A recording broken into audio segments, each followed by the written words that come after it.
تم کو آتا ہے پیار پہ غصہ، مجھ کو غصے پہ پیار آتا ہے، بیٹھ جاؤ۔ مامون نے مسکراتے ہوئے اسے بیڈ کے کنارے پر بٹھا دیا اور خود بھی اس کے ساتھ ہی بیٹھ گیا اور اپنے کوٹ کی جیب میں سے سونے کے 2 کنگن نکال کر اس کے دائیں ہاتھ میں پہنا دیے۔ یہ تمہاری رونمائی کا تحفہ ہے۔ تم اصلی دلہن کی طرح تیار تو نہیں ہوئی، لیکن تمہارا یہ سادہ سا روپ بھی بہت دل نشیں ہے۔ میرے نام کی مہندی کا رنگ کتنا گہرا اور سرخ ہے نا رانیہ، جو میرے پیار کی سچائی کا منہ بولتا ثبوت ہے۔ I love you Rania, I really love you, مامون بے خودی کے عالم میں کہتا ہوا اس کے مہندی سے رچے ہاتھوں کو سونگھ رہا تھا۔ آپ جائیں یہاں سے، رانیہ کھڑی ہو کر بولی۔ آج کی رات تو میں کہیں نہیں جانے والا، اوپر میرے کمرے میں میرے شلوار سوٹ ہوں گے وارڈروب میں، ایک نکال کر لا دو، میں کپڑے چینج کر کے یہیں سوؤں گا۔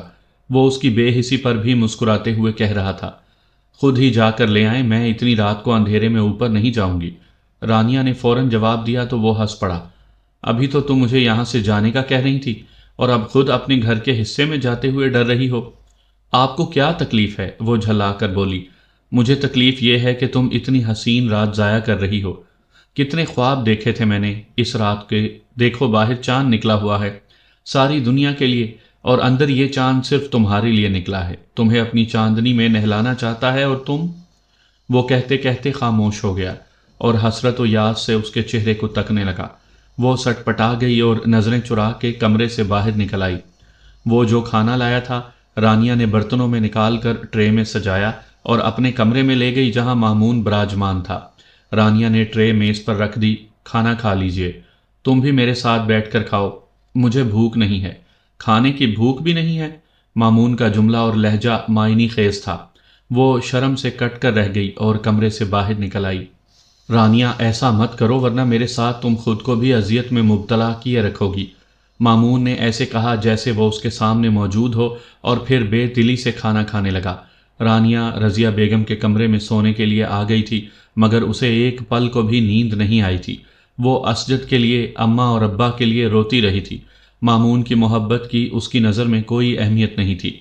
اس نے بدگمانیوں اور نفرتوں کے جالے اپنے ارد گرد بن لیے تھے، جہاں مامون کی بے لوث اور بے ریاض محبت میں پھنس کر الجھ کر رہ گئی تھی۔ فجر کی نماز ادا کرنے کے بعد وہ تیار ہو کر کچن میں آ گئی۔ رضیہ بیگم کے لیے دلیا اور چائے بنا کر فلاسک میں ڈالی، خود حسب معمول دودھ کا ایک گلاس نیم گرم کر کے پیا اور مامون کے لیے اس کا مرغوب ناشتہ پراٹھا اور فرائی انڈے بنا کر چائے کے ساتھ ٹرے میں رکھ کر اس کے کمرے میں لے آئی۔ وہ ڈریسنگ ٹیبل کے سامنے کھڑا بال سنوار رہا تھا۔ رانیہ ٹرے میز پر رکھ کر جانے لگی تو مامون نے کہا، تم نے ناشتہ کر لیا رانیہ؟ جی، میں نے دودھ کا گلاس پی لیا ہے۔ دودھ کے ایک گلاس سے بھوک نہیں مٹے گی، آؤ بیٹھ کر ناشتہ کرو، تم نے رات بھی کھانا نہیں کھایا تھا۔ اپنی صحت خراب کر کے تم اپنی اماں کا خیال کیسے رکھ پاؤ گی؟ جب مجھے بھوک لگے گی نا تو میں کھا لوں گی، آپ میری فکر نہ کریں۔ تمہاری فکر اب مجھے کو تو کرنی ہے، بیٹھو شاباش، بسم اللہ کرو۔ کھانے پینے کے معاملے میں تمہاری کوئی مرضی نہیں سنوں گا، لو منہ کھولو۔ مامون نے اسے کندھے سے پکڑ کر بیڈ کے کنارے پر بٹھا دیا اور زبردستی نوالا بنا کر اس کے منہ میں دے دیا۔ وہ جانے کیوں رونے لگی۔ مامون نے اس کے آنچل سے اس کے آنسو صاف کیے۔ یہ آنسو بہت قیمتی ہے رانی، انہیں بچا کر رکھو، ابھی انہیں بہانے کا وقت نہیں آیا۔ کیا مطلب؟ آپ کچھ چھپا رہے ہیں نا مجھ سے؟ بتائیں نا اماں کو کیا ہوا ہے؟ وہ اس کا چہرہ دیکھتے ہوئے خوفزدہ لہجے میں بولی۔ آرام سے ناشتہ کرو، پھر ہسپتال اماں کا ناشتہ لے کر بھی جانا ہے، اور تم کیا ساری رات جاگتی رہی ہو؟ مامون نے اس کی بات سنی انسنی کرتے ہوئے اس کی آنکھوں میں موجود سرخ لکیروں کے جال کو بغور دیکھتے ہوئے پوچھا۔ جی، مجھے تو کوئی فائدہ نہیں ہوا نا تمہارے جاگنے کا۔ مامون کا معنی خیز جملہ اسے حیا آمیز کوفت میں مبتلا کر گیا۔ میں خالہ جان سے تمہاری شکایت کروں گا کہ آپ نے اپنی بیٹی کو میرے ساتھ رخصت کر دیا تھا، لیکن آپ کی بیٹی تو مجھے اپنے قریب بھی نہیں بھٹکنے دیتی، وہ شریر لہجے میں بولا۔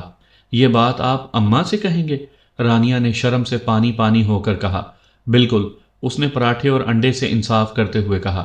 شرم کریں، میں بھی اگر تمہاری طرح شرم ہی کرتا رہا نا تو بے اولاد رہ جاؤں گا، میرا خاندان، میری نسل کیسے آگے بڑھے گی؟ وہ مزید شریر ہوا تھا۔ فضول باتیں کرنے کے علاوہ بھی کچھ آتا ہے آپ کو؟ وہ غصے اور شرم سے کھڑی ہو گئی اور تیز لہجے میں بولی۔ آتا ہے، بہت کچھ آتا ہے، تم اگر پاس آنے کی اجازت دو تو میں عملی ثبوت پیش کر سکتا ہوں۔ مامون نے اس کے غصے اور حیا سے لال ہوتے چہرے کو دلچسپی سے دیکھتے ہوئے کہا، مجھے کسی ثبوت کی ضرورت نہیں ہے۔ وہ غصے سے جواب دیتی کمرے سے باہر نکل گئی۔ مامون کا شوق و شریر کہہ کہا اسے مزید تپا گیا تھا۔ وہ دونوں ہسپتال پہنچے تو رضیہ بیگم ان کی منتظر تھیں۔ انہیں دیکھ کر خوشی سے مسکرا دی۔ رانیہ نے بے اختیار نگاہ اٹھا کر مامون کو دیکھا اور پھر نگاہ جھکا لی۔ مامون نے اس کی خاموشی دیکھ کر انہیں جواب دیا، خالہ جان، یہ میرے ساتھ خوش نہیں ہے۔ کیا؟ رضیہ بیگم کے ساتھ رانیہ نے بھی بوکھلا کر اسے دیکھا۔ جی ہاں، یہ میرے ساتھ خوش نہیں ہے، بلکہ بہت زیادہ خوش ہے۔ مامون نے بڑی خوبصورتی سے بات بنائی تو رانیہ کی جان میں جان آئی۔ رضیہ بیگم بھی خوش ہو گئیں۔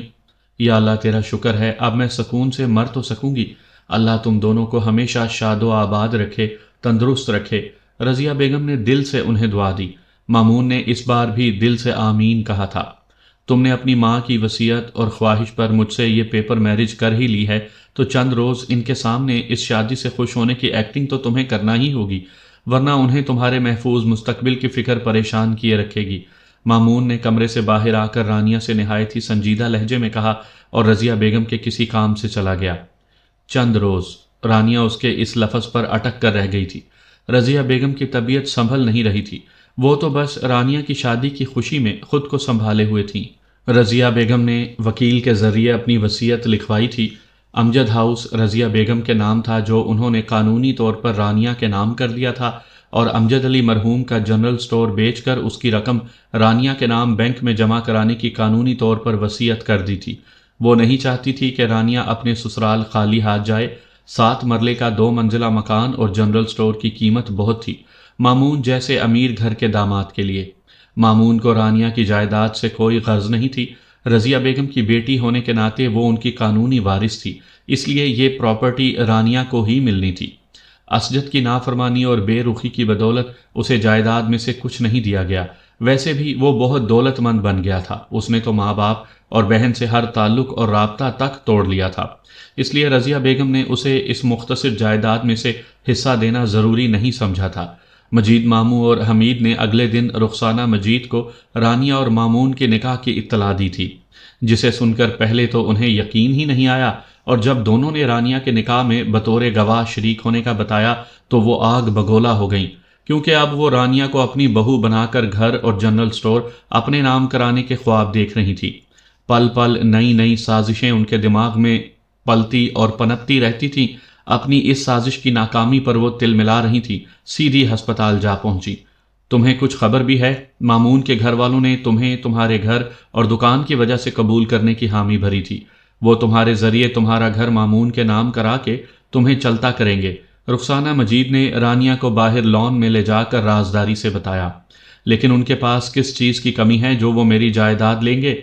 ہوس، لالچ میری بچی، لالچ یہ دولت مندوں کو ہر جائز اور ناجائز ذریعے سے مال بنانے پر اکساتی ہے۔ میرا نام مت لینا کہ میں نے اندر کی بات تمہیں بتا دی ہے، اور ظاہر ہے تم خود سوچو کہ تم جس الزام اور تہمت کے تحت محلے، خاندان اور شہر بھر میں بدنام ہو چکی ہو، اس کے بعد بھلا مامون کے ماں باپ تمہیں اپنی بہو کیوں بنانے لگے؟ وہ تو تمہاری جائیداد کا لالچ ہے۔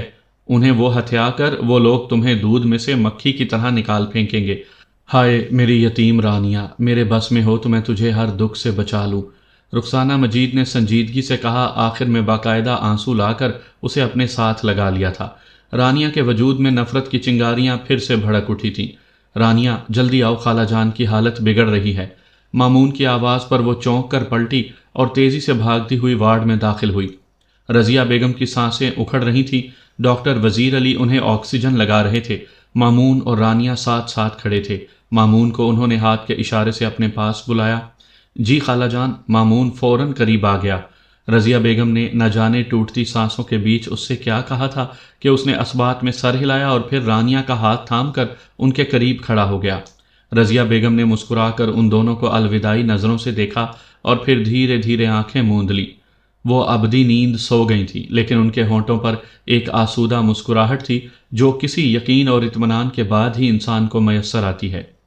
اماں، اماں، رانیہ نے تڑپ کر انہیں پکارا اور صدمے سے بے ہوش ہو کر مامون کی باہوں میں جھول گئی۔ رضیہ بیگم بھی اپنی اکلوتی بیٹی کو روتا، تڑپتا، بلکتا چھوڑ کر ملک عدم سدھار گئی تھیں۔ اور وہ لاکھ رونے تڑپنے اور چاہنے کے باوجود بھی روک نہیں سکی تھی۔ رخسانہ مجید نے ایسے میں رانیہ کو بہت سنبھالا تھا۔ ان کی تینوں بیٹیاں بھی اس کی دل جوئی کر رہی تھیں۔ مامون تو اس کی حالت دیکھ دیکھ کر تڑپ رہا تھا۔ محلے اور خاندان والوں نے رانیہ کو ہی اس کے ماں باپ کی موت کا ذمہ دار ٹھہرایا تھا۔ سب اس کے خراب کردار کے انکشاف پر، اس کی منگنی ٹوٹنے سے امجد علی اور رضیہ بیگم کی صدماتی موت کو تعبیر کر رہے تھے، اور وہ لوگوں کی زہریلی باتیں سن کر مزید ہلکان ہو رہی تھی۔ وقت رکتا نہیں، صدمہ کتنا ہی بڑا اور درد اور غم کتنا ہی گہرا اور کڑا کیوں نہ ہو، گزرتے وقت کی حکمرانی اسے دھیرے دھیرے کم کرتی جاتی ہے۔ غم دل میں چھپ کر بیٹھ جاتا ہے اور لوگ سمجھتے ہیں کہ غم ختم ہو گیا۔ رانیہ نے بھی خود کو ایک بار پھر سے سنبھال لیا تھا۔ اب وہ اکیلے میں روتی تھی، سب کے سامنے خود پر ضبط کے پہرے بٹھائے رکھتی تھی۔ مجید ماموں کی بیٹیاں اس کے پاس آ کر رہ جاتی۔ 2 ہفتے رضیہ بیگم کو رخصت ہوئے بھی گزر گئے تھے۔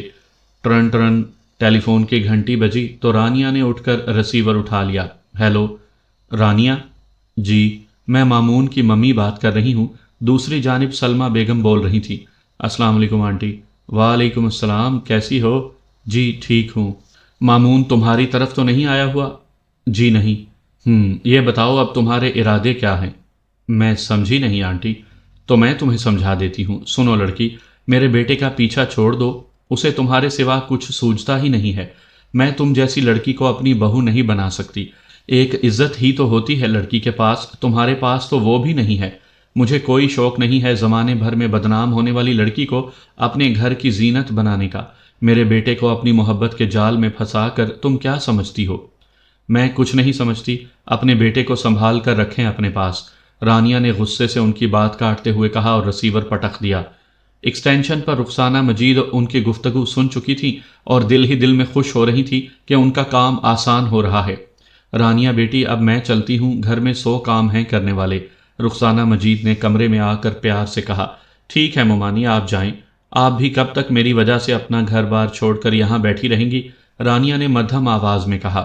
کسی چیز کی ضرورت ہو تو بتا دینا، اب تو تم مامون کی بیوی ہو، یہ پابندی نہ ہوتی تو میں تمہیں اپنے گھر لے جاتی۔ اب تو مامون ہی تمہارا ذمہ دار اور سرپرست ہے، اسے چاہیے کہ تمہیں رخصت کرا کے لے جائے، یوں بھی تمہارا اکیلے رہنا ٹھیک نہیں ہے۔ لوگ الگ الٹی سیدھی باتیں بناتے ہیں۔ اچھا، اپنا خیال رکھنا، میں پھر آؤں گی، خدا حافظ۔ رخسانہ مجید اس کے سر پر ہاتھ رکھ کر ملائمت سے بولی اور وہاں سے چلی گئیں۔ رانیہ وہیں گمسم سی بیٹھی سلمہ بیگم کی باتوں پر کڑ رہی تھی۔ رانیہ، مامون کی آواز پر اس نے چونک کر سر اٹھا کے دیکھا۔ دروازہ کیوں کھلا تھا؟ مومانی ابھی واپس گئی ہیں اپنے گھر، رانیہ نے اسپاٹ لہجے میں جواب دیا۔ تو ان کے جانے کے بعد تمہیں دروازہ بند کر دینا چاہیے تھا۔ ہاں، مجھے دروازہ بند کر دینا چاہیے اب، وہ معنی خیز جملہ بولی۔ کیا بات ہے، کوئی نیا شوق پہنچا ہے؟ بہت دکھی لگ رہی ہو۔ مامون اس کے چہرے سے اس کی کیفیت و حالت کو محسوس کرتے ہوئے بے چینی سے پوچھ رہا تھا۔ اس نے نہایت بے مروتی سے جواب دیا۔ آپ میرے دکھوں کی فکر مت کیجیے، فرمائیے کیسے آنا ہوا؟ تم مجھ سے اجنبی کی طرح کیوں بات کر رہی ہو؟ اس قدر غیریت کیوں ہے تمہارے لہجے میں؟ وہ بے قرار ہو کر سوال کر رہا تھا۔ اپنائیت کا کوئی تعلق، کوئی رشتہ ہمارے بیچ بنا ہی کب تھا؟ میری طرف سے تو شروع دن سے یہ رشتہ تھا، تمہیں محسوس نہیں ہوا تو اب ہو جائے گا۔ تم میری بیوی ہو، شوہر ہوں میں تمہارا۔ مامون نے اس کے صاف ستھرے مگر افسردہ چہرے کو دیکھتے ہوئے کہا۔ یہ مجبوری کا رشتہ ہے اور مجبوری کے رشتے بہت ناپائیدار ہوتے ہیں مسٹر مامون، رانیہ نے کھڑے ہو کر کہا۔ اس کا یہ جملہ، یہ لہجہ، ہر انداز مامون کو دکھ سے دوچار کر رہا تھا، مگر وہ ضبط پر ضبط کیے جا رہا تھا۔ میں تمہیں اس رشتے کی پائیداری ثابت کر کے دکھاؤں گا انشاءاللہ، یہ رکھو، شاید کبھی تمہارے کام آ سکیں، مامون نے سنجیدہ مگر پر یقین لہجے میں کہا اور اپنے ہاتھ میں پکڑا ایک خاکی لفافہ اس کے ہاتھ میں دے دیا۔ کیا ہے اس میں؟ ہماری تقریب نکاح کی تصاویر اور نکاح نامے کی چند فوٹو کاپیاں ہیں۔ اصل نکاح نامہ میرے پاس ہے کیونکہ تم سے تو کچھ بھی بعید نہیں ہے۔ غصے میں آ کر نکاح نامہ ہی پھاڑ ڈالا تو میں تو بے موت مارا جاؤں گا نا۔ تمہیں اپنے ساتھ رکھنے کا ثبوت بھی اپنے پاس رکھنا ضروری ہے، مامون نے مسکراتے ہوئے کہا تو رانیہ نے نفرت سے لفافہ بیڈ پر پھینک دیا۔ مامون کو بہت دکھ پہنچا تھا اس کی اس حرکت سے۔ یہ تمہاری امانت تھی میرے پاس، اسے سنبھال کر رکھنا، مامون نے ایک نیلے رنگ کی فائل اس کی جانب بڑھاتے ہوئے کہا۔ اب یہ کیا ہے؟ وہ فائل لے کر بدتمیزی سے پوچھ رہی تھی۔ اس گھر کے کاغذات ہیں جو خالہ جان نے تمہارے نام کر دیا ہے۔ خالہ جان کی وصیت کی کاپی بھی اس میں موجود ہے، اور جنرل سٹور میں نے ان کی وصیت کے مطابق فروخت کر دیا ہے اور اس کی تمام رقم تمہارے بینک اکاؤنٹ میں جمع کروا دی ہے۔ تم چاہو تو بینک جا کر تصدیق کر سکتی ہو، اس میں رجسٹری اور رسیدیں بھی موجود ہیں، دیکھ لو۔ آپ نے یہ پراپرٹی اپنے نام کیوں نہیں کروائی؟ وہ شک بھرے لہجے میں بولی۔ میں یہ بے ایمانی کیوں کرتا بھائی؟ میرا تمہاری پراپرٹی پر کوئی حق نہیں ہے، میرا حق صرف تم پر ہے رانیہ۔ مامون نے نرمی سے کہتے ہوئے اس کے شانوں پر ہاتھ رکھے جو اس نے نفرت سے جھٹک دیے۔ مجھ پر بھی آپ کا کوئی حق نہیں ہے، اگر آپ کو یہ پراپرٹی چاہیے تو لے لیں اور جان چھوڑ دیں میری۔ کیسے چھوڑ دوں تمہاری جان؟ تم تو میری جان ہو، بیوی ہو میری، ذمہ دار ہوں میں اب تمہارا۔ وہ اب بھی پیار سے سمجھا رہا تھا۔ تم صرف میری ذلت و رسوائی اور جگ ہسائی کے ذمہ دار ہو، تم میرے اماں ابا کی موت کے ذمہ دار ہو، تم قاتل ہو میرے ماں باپ کے، تم نے میری بے رخی اور انکار کا بدلہ لیا ہے نا، مجھے اس طرح سے رسوا اور اکیلا کر کے۔ بہت گھٹیا انسان ہو تم، نفرت ہے مجھے تم سے، شدید نفرت۔ کوئی چیز نہیں ہے میرے دل میں تمہارے لیے، سنا تم نے؟ وہ نفرت اور غصے سے چیخ کر بول رہی تھی اور مامون کی دھجیاں بکھیر رہی تھی۔ اس نے بمشکل دیوار کا سہارا لے کر خود کو گرنے سے بچایا تھا۔ کتنی دیر تک تو وہ صدمے اور دکھ کے باعث کچھ بول ہی نہ سکا، پھر بولا تو لہجہ نہایت نرم تھا۔ تم ہمیشہ سے مجھ سے نالا رہی ہو، کیوں؟ میں نہیں جانتا، لیکن رانیہ علی، تم سے اتنا ضرور کہوں گا کہ تم بدگمانی کے کوہ ہمالیہ پر کھڑی ہو، جہاں سے تمہیں میری ذات بہت چھوٹی اور حقیر دکھائی دے رہی ہے۔ ٹھیک ہے، تم مجھ سے نفرت کرو، نہ رہو میرے ساتھ، لیکن تمہاری ماں نے مرتے وقت بھی مجھ سے منت کی تھی کہ… مامون بیٹا، رانیہ بہت جذباتی اور نادان لڑکی ہے، اس کی کسی نادانی کی وجہ سے نکاح کا یہ بندھن کبھی مت توڑنا۔ یہ ان کی وصیت اور میری محبت کا تقاضا ہے رانیہ مامون ضیاء، کہ میں تمہیں اس رشتے سے جوڑے رکھوں، میں تمہیں اس بندھن سے کبھی آزاد نہیں کروں گا۔ ہاں، اگر تمہیں آزادی چاہیے تو پھر میری موت کی دعا مانگنا، کیونکہ میری موت ہی اب اس بندھن سے تمہیں رہائی دلا سکتی ہے۔ مامون نے اپنی بات مکمل کی اور بہت تیزی سے امجد ہاؤس کی دہلیز عبور کر گیا۔ مامون کو رانیہ کے رویے، جملے اور لہجے نے، اس کی نفرت نے اندر سے چکنا چور کر دیا تھا، اور وہ بہت رویا تھا گھر جا کر، رب سے اپنی محبت کی بھیک مانگی تھی۔ درد اتنا تھا کہ وہ ہفتہ بھر بیمار پڑا رہا۔ آفس میں اس کی ذہانت، صلاحیت اور قابلیت کے سبب جاب پکی ہو چکی تھی، اس لیے اسے بیماری کی حالت میں چھٹی بھی بآسانی مل سکتی تھی، مگر وہ آدھے دن کے لیے آفس جاتا رہا۔ رانیہ کی طرف جانے کی ہمت نہیں ہو رہی تھی۔ پھر جب بخار اتر گیا، طبیعت سنبھل گئی، تو وہ نفرت میں ڈوبے لفظوں کی مار کھانے کے لیے پھر سے امجد ہاؤس کی طرف چل دیا، لیکن وہاں پہنچ کر اسے ایک اور صدمے سے دوچار ہونا پڑا۔ رانیہ امجد ہاؤس 2 سال کے لیے کرائے پر دے کر شہر چھوڑ کر جا چکی تھی۔ کہاں، یہ کسی کو معلوم نہیں تھا، حتیٰ کہ کرائے داروں کو بھی معلوم نہیں تھا، کیونکہ 2 سال کی پیشگی رقم کی ادائیگی انہوں نے کسی وکیل کے ذریعے معاہدے کے تحت کر دی تھی۔ مامون گرتا پڑتا مجید ماموں کے گھر پہنچا تو انہوں نے بھی لا علمی کا اظہار کیا۔ وہ خود بھی رانیہ کے اس طرح اچانک بن بتائے گھر اور شہر کو چھوڑ کر چلے جانے پر خاص سے پریشان تھے۔ 20 برس کی لڑکی پہ اس کے اپنے ہی گھر میں زمین تنگ کر دی گئی تھی، وہ بیچاری کیوں نہ یہاں سے جاتی؟ اور مامون بیٹا، تم نے بھی تو اسے اکیلا چھوڑ دیا، یہاں تمہارا اپنا گھر ہے، تم اسے وہاں لے جاتے۔ ہر کوئی اسے الزام دے رہا تھا، اب تمہاری ماں نے بھی کم باتیں تو نہیں سنائی تھیں۔ مجھے لگتا ہے کہ رانیہ انہی کی باتوں سے دل برداشتہ ہو کر یہاں سے چلی گئی ہے، رخسانہ مجید نے ہمدردانہ اور تعصب زدہ لہجے میں کہا تو مامون نے حیرت اور بے چینی سے پوچھا، ممی نے رانیہ سے کیا کہا تھا؟ بیٹا، میں نے اپنے کانوں سے ان کا فون سنا تھا، مجھے تو کہتے ہوئے بھی شرم آتی ہے۔ چھوڑو بیٹا، ناحق میری سچی بات سے تمہارے گھر میں بدمزگی ہوگی اور ہمارے تعلقات بھی خراب ہوں گے۔ رخسانہ مجید نے چالاکی سے بات گول کر دی تاکہ وہ اصرار کر کے پوچھے، آنٹی آپ کا نام نہیں لوں گا میں کسی سے، پلیز مجھے بتائیے ممی نے رانیہ سے کیا کہا تھا؟ وہ بے چینی سے پوچھ رہا تھا۔ بیٹا، سلمہ بیگم نے تو حد کر دی تھی، کہہ رہی تھی کہ میرے بیٹے کا پیچھا چھوڑ دو، میں تم جیسی بدنام اور بد کردار لڑکی کو کبھی اپنی بہو نہیں بناؤں گی۔ تم نے مامون کو اپنی محبت کے جال میں پھنسایا ہے، اسے آزاد کر دو، اس کی زندگی سے دور چلی جاؤ ورنہ پچھتاؤ گی۔ رخسانہ مجید نے کچھ باتیں اپنی طرف سے بھی لگا کر اسے بتا دی تھی۔ میں سوچ بھی نہیں سکتا تھا کہ ممی اس قدر فضول باتیں بھی کہہ سکتی ہیں، مامون نے دوہرے صدمے سے دوچار ہوتے ہوئے کہا۔ بیٹا، کیا تم نے انہیں اپنے اور رانیہ کے نکاح کے متعلق کچھ نہیں بتایا؟ مجید کے ماموں نے پوچھا۔ میں نے ڈیڈی کو نکاح سے پہلے اعتماد میں لے لیا تھا، انہیں کوئی اعتراض نہیں تھا میرے رانیہ سے نکاح پر وہ تو میری خوشی میں خوش تھے۔ انہوں نے مجھے منع کیا تھا کہ میں ممی کو فی الحال اس نکاح کے متعلق نہ بتاؤں، وہ خود ہی انہیں موقع دیکھ کر بتا دیں گے۔ پتہ نہیں انہوں نے ممی کو اب تک بتایا ہے کہ نہیں۔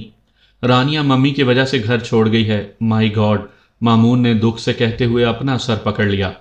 کیا خبر بیٹا، وہ واقعی کسی اور میں انٹرسٹڈ ہو جبھی تمہیں اتنی آسانی سے چھوڑ گئی، ورنہ اتنی بدنامی کے بعد بھی اسے ایک معزز اور شریف شخص کی بیوی بننے پر خدا کا لاکھ لاکھ شکر ادا کرنا چاہیے تھا اور تمہارے ساتھ بخوشی رہنا چاہیے تھا۔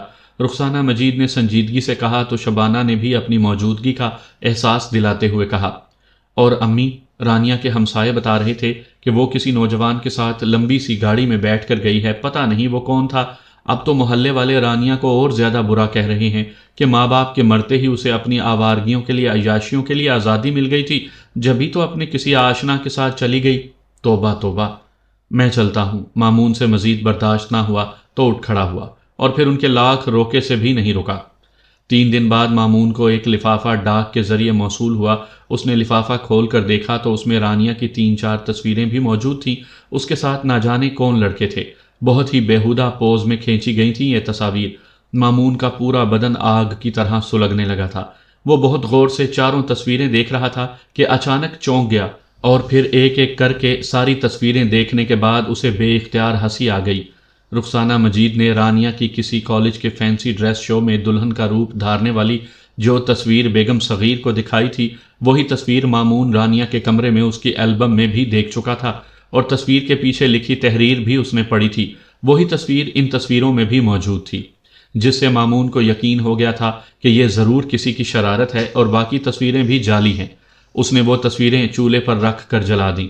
رانیہ، کہاں چلی گئی ہو تم؟ میری محبت سازشوں کی زد میں ہے، کون کر رہا ہے یہ میرے ساتھ؟ مجھے تم سے بدگمان کرنے کی پلاننگ کس کی ہو سکتی ہے؟ کیا ممی وہ تو یہ سب کچھ نہیں کر رہی؟ وہ بے چین اور بے قراری سے خود سے سوال کر رہا تھا۔ رخسانہ آنٹی، نہیں، پھر کون ہو سکتا ہے؟ مجھے ممی سے بات کرنی چاہیے۔ وہ سوچ رہا تھا کہ سلمہ بیگم کا فون آ گیا۔ السلام علیکم ممی، مامون نے اپنا موبائل آن کر کے کان سے لگایا۔ وعلیکم السلام، کہاں ہو تم؟ گھر پر ہی ہوں۔ رانیہ کے گھر پر؟ سلمہ بیگم کا لہجہ چبھتا ہوا تھا۔ جی نہیں، اپنے گھر پر ہوں۔ آپ کی طبیعت کیسی ہے ممی؟ ٹھیک ہے میری طبیعت، اور یہ تم نے کیا حرکت کی ہے جو چوری چھپے رانیہ سے نکاح کر لیا اور مجھے اب تمہارے ڈیڈی نے بتایا ہے؟ وہ غصے سے بولی۔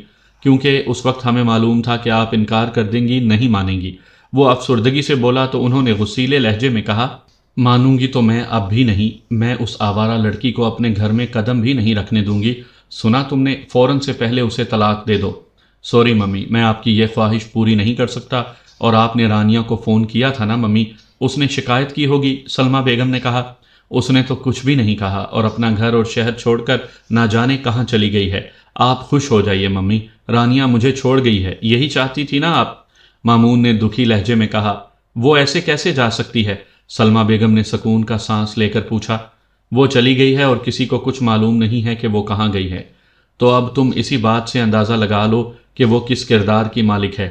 اس کا ضرور کسی سے معاشقہ چل رہا ہوگا۔ ماں باپ کے مرتے ہی اسے کھلی آزادی مل گئی اور وہ بھاگ گئی اپنے آشنا کے ساتھ۔ اسے تو یہ بھی خیال نہیں آیا ہوگا کہ اس کا نکاح ہو چکا ہے اور اب وہ کسی کی امانت ہے۔ تم تو اس کی محبت میں اندھے ہو گئے ہو۔ سارا شہر جو کہہ رہا ہے، وہ کیا پاگل ہے؟ اگر رانیہ کو تم سے محبت ہوتی، اسے رشتے کی قدر ہوتی، کوئی پاس لحاظ ہوتا، تو وہ یوں تم سے چوری چھپے گھر اور شہر چھوڑ کر کبھی نہ جاتی۔ صاف ظاہر ہے کہ وہ کسی کو پسند کرتی تھی، تم سے جھوٹی محبت کا کھیل کھیلا تھا اس نے۔ سلمہ بیگم نے اسپاٹ لہجے میں کہا۔ اس نے مجھ سے محبت کا کوئی کھیل نہیں کھیلا، بلکہ وہ تو مجھ سے نفرت کرتی ہے ممی۔ نفرت؟ جی ہاں ممی، رانیہ آپ کے اس شاندار اور ڈیشنگ بیٹے سے شدید نفرت کرتی تھی، وہ کانپتی آواز میں بولا۔ اور تم پھر بھی اس کے لیے مرے جا رہے ہو؟ ہاں، میں رانیہ کے لیے مر سکتا ہوں، لیکن کسی اور لڑکے کے لیے ہاں کبھی نہیں کر سکتا۔ وہ بد کردار نہیں ہے ممی، وہ بہت با کردار اور با حیا لڑکی ہے، بس میرے متعلق غلط فہمی اور بدگمانی میں مبتلا ہے۔ مامون نے دکھ اور بے بسی سے بھیگتی آواز میں کہا۔ رانیہ تم سے نفرت کرتی ہے، اس کا مطلب کہ وہ کسی اور سے محبت کرتی ہے، تم سے چھٹکارا چاہتی ہے، اور تم؟ پلیز ممی بس کیجئے، وہ تڑپ کر بولا۔ اپنی محبت کی نفرت اس کی روح تک کو گھائل کر رہی تھی۔ مون میرے چاند بیٹا، بھول جاؤ اسے، تمہارے لیے ایک سے ایک اچھی لڑکی مل جائے گی، سلمہ بیگم نے قدرے نرمی اور محبت سے کہا۔ مگر مجھے تو صرف ایک ہی اچھی لڑکی چاہیے، اور وہ ہے رانیہ۔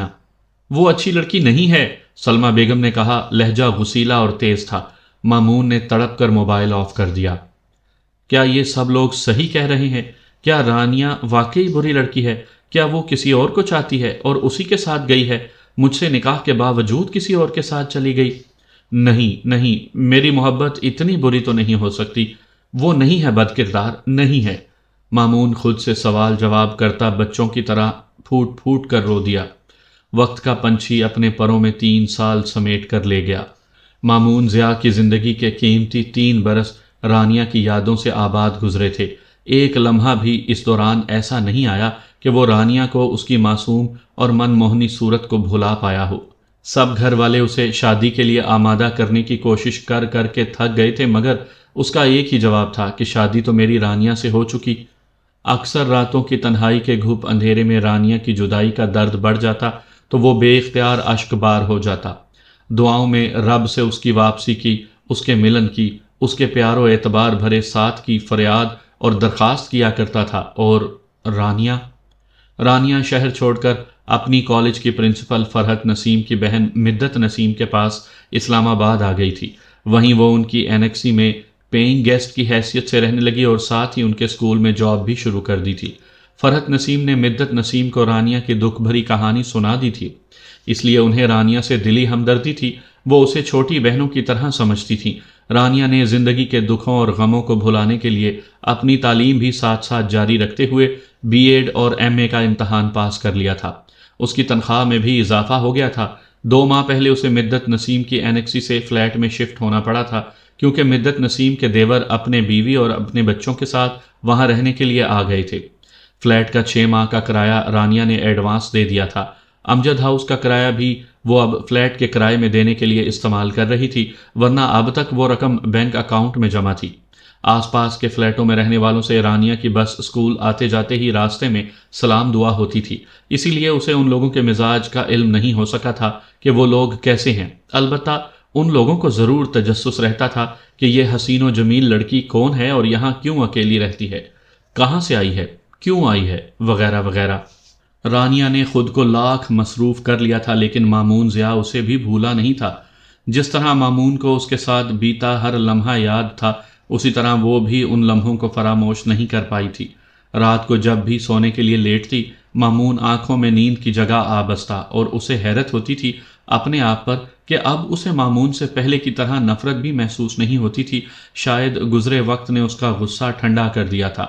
وہ اکثر سوچا کرتی کہ نہ جانے اس کے وہاں سے چلے آنے کے بعد مامون نے کیا سوچا ہوگا اس کے بارے میں، اس کے دل پر کیا بیتی ہوگی، کیا اس نے اسے تلاش کیا ہوگا، کیا مامون اب تک اس کی محبت میں تنہائی کا عذاب جھیل رہا ہوگا یا اس نے اپنا گھر بسا لیا ہوگا۔ مامون نے اسے نکاح کی جو تصاویر دی تھیں، رانیہ اسے اپنے ساتھ ہی لے آئی تھی، اور تقریباً ہر روز وہ البم دیکھتی اور حیران ہوا کرتی کہ مامون کے مقابلے میں وہ تو کچھ بھی نہیں تھی۔ وہ اس سے زیادہ ڈیشنگ، سمارٹ اور گڈ لکنگ تھا، پھر اس نے اسی سے محبت کیوں کی؟ مامون نے نکاح کی رات جو کنگن اسے پہنائے تھے وہ آج بھی اس کی کلائی کی شان بڑھا رہے تھے۔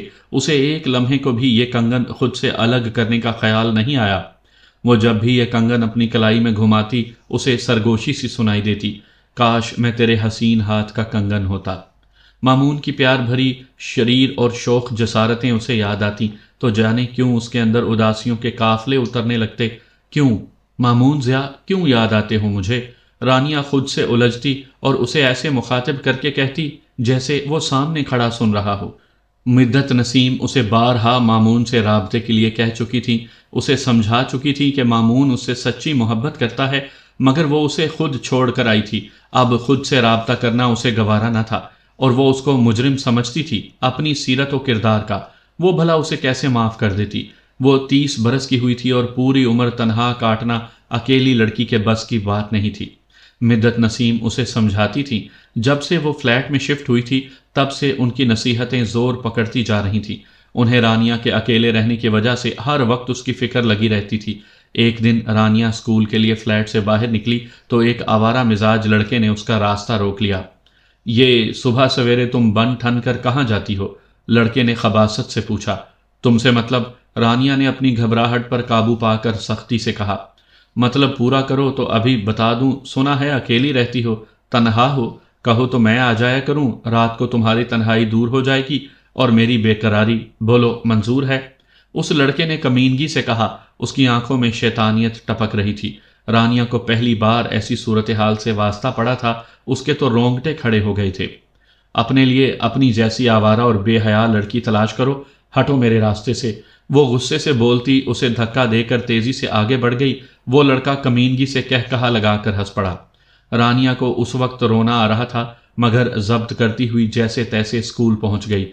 مدت نسیم نے اسے وائس پرنسپل بنا دیا تھا۔